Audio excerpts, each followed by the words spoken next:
નમસ્કાર, આપ જોઈ રહ્યા છો સ્પાર્ક ટુડે ન્યૂઝ। મોડાસાના મોટી ઇસરોલમાંથી મહિલા ચોર ટોળકી ઝડપાઈ હોવાનું સામે આવ્યું છે। શામળાજી મોડાસા હાઈવે પર મોલની બાજુમાં સાડીની દુકાનમાં ચોરી કરતા ઝડપાઈ હતી। દુકાનદારે સાડી છુપાવતી મહિલાને ઝડપી લીધી હતી।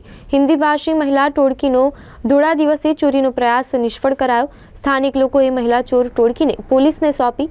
મોડાસામાં જાણીતી કપડાની દુકાનમાં પણ તસ્કર ટોળકીએ હાથ આજમાવ્યો હતો। મહિલા તસ્કર ટોળકી દ્વારા કરાયેલ ચોરીની ઘટના સીસીટીવી કેમેરામાં કેદ થઈ હતી।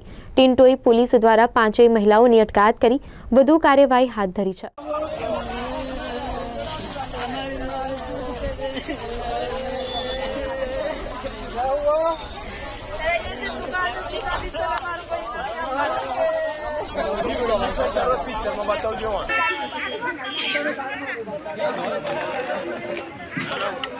ये कंप्लेंट उतारी बात आती है।